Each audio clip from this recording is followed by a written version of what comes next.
Alright guys, this video about how to shorten fancy blouse sleeves. Just like this one is designer blouse again. Very fancy one.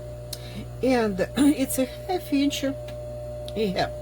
And some of them is spandexy. This one particular one is not, but some of them is really spandex. Well, let me show to you how you can do it, and I will show to you two different ways how you can do it. For those who don't sew at all, absolutely don't sew at all, especially on something fancy and slippery like that, how to prevent any kind of mistakes and in one shot to do it, very easy way. First of all, you measure. I'm not just shortening the sleeves, I am making from long sleeves, I am making short one, which is much more wearable under jackets. And I do suggest you to, if you have this problem, you have designer blouse but it's long sleeve, trust me, if you shorten 3/4 sleeves or even to elbow length, that's going to be much more wearable. You still can wear under your jackets, but you can wear year round otherwise. And let's see, you measure how far you go, you mark it. You need tailor chalk or soap, just a soap sharpened by end of soap sharpened by razor. That's all what you need. If you deal with something white, light like that, the white soap you're not gonna, or white any other color soap you probably will see on it, but tailors have also different colors of chalk, but I do not suggest you to use. I have like black chalk, I have blue chalk, yellow chalk for different colors of material, but I don't like to use those ones because sometimes depend what it's made from. This, if it's 100% silk, I believe that's what it is, it's my stained different colors. Well, I'm not taking the chances because it's not for myself, it's for a friend of mine. No, well, let's do it. And if I mark with white, my white chalk, I still can see it through. I still can see it through, and so is you. No, well, just mark like that. And you want ½ jam original one, do it. Let me show to you. This is perfect sample of that blouse to shorten, because I have to show to you how to deal with that difference here in a width. And let's see, and let's cut it off. Let's cut it off. What I cut off, I cut 1/4 inch over my ½ inch mark. This is what I want. This is my ½ inch, 1/4 inch. Past that, I know it's hard for you to see because white on white, but I still can see it here. And that's how I cut it. Keep this piece, what you can match with another sleeve, just put it down and cut it right away to save your time. And let's see. As you can see, what we have here, this is my line what I'm shortening. First of all, what you do, and I suggest you strongly to do that, open up a little bit this seam, just a few stitching, not much, just like snap like 3 stitchings from very end, to make up for that 1/4 inch what we did. And then what you do, you stitch this fold 1/4 inch, that extra fold what we make for our hem, you stitch this way like that, stitch all around that 1/4 inch, and then we will talk what to do next. Now let me get close to you and see what's going on here.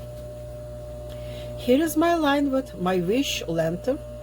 This is a ½ inch from here, because that's how wide I want my hem to be. If it's too narrow, it's gonna roll up on you, not good. If it's too wide, you will be not able to lay it nice. Well, ½ inch for this kind of job is very reasonable. And that's, look what's going on. I stitch it right here. That's extra 1/4 inch what I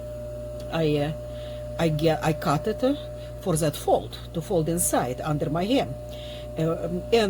Well, as you can see, what is made that stitch, make nice crease for my blouse. Now let's put down for my fold on the hem, nice crease for my fold on the hem. Now see how it goes. Here is one of it, and then rapidly going out like that, this blouse.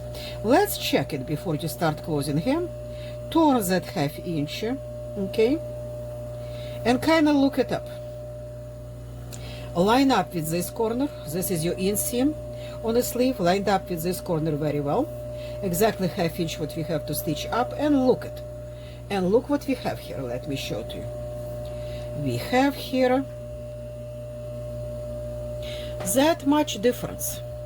between if you turn and stitch and width of your blouse right here. What it means? It's about quarter inch, almost quarter inch here and quarter inch another side, which is make half inch, almost half inch difference. What it means? It means if you just simply start rolling like that and stitch it around, you will end up with some extra, some wrinkle on your hem, because this inch on the hem not enough to cover that distance which is gonna lay to close to it. That's why we have to regulate that. How are we gonna regulate that? We know our length. Let's cut off this little mess what we open up to stitching. We know our hem should lay down half inch. It's mean right here, okay? And we know what this end is gonna be right here, okay? It's mean you have to take it in that.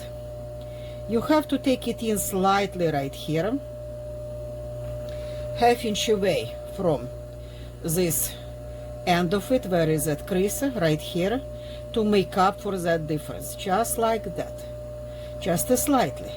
It's mean let me go close to you and explain to you. You stitching right there to this point, and then you stitching going out to the existing seam. Just like that on the angle, all the way here, that's your difference, and go out like that. And you do it right there, and then out like that. You do it the same way you do it if you're running different type of hems, like a 1 inch hem, but I suggest on the blouses never use 1 inch hem, just half inch is plenty.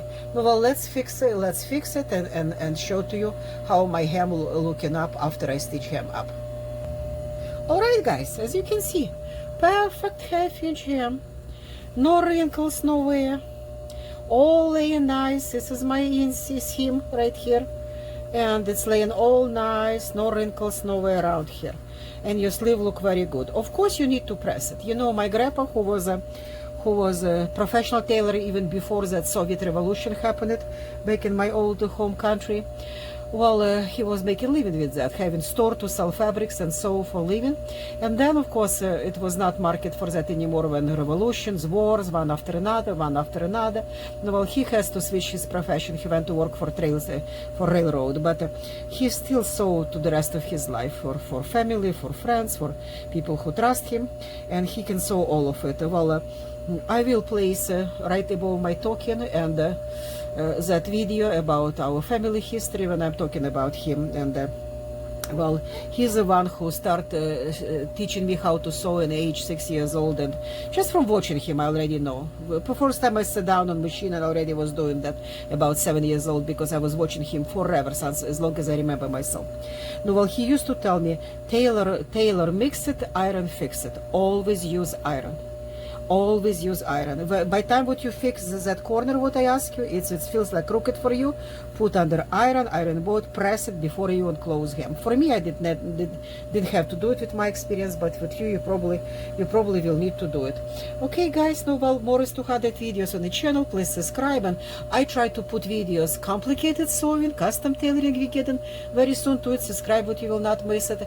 And most of all, I try to do it simple instructions like this one, as simple as can get, and make sure it's reaching beginners, those who want to sew, because very little people sew there, and it's a shame, because it is such a practical skills, and every woman should know that. And well, it's such a practical skills, and it's go together. Everybody want to look good, everybody go for designer style, for fashion suggestions. I have news for you: you'll never be going to be dressed up good unless you know how to alter it and tailor the stuff what you buy.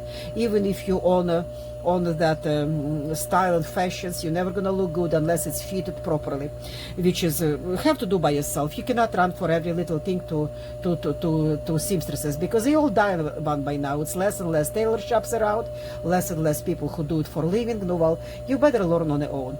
Okay, that's what whole channel about, educational channel practically. Sewing, knitting, and whatever else I can come up with. Making dolls, I just placed video, making dolls from socks, and well, just subscribe what you will not miss none of it. And thank you for your time.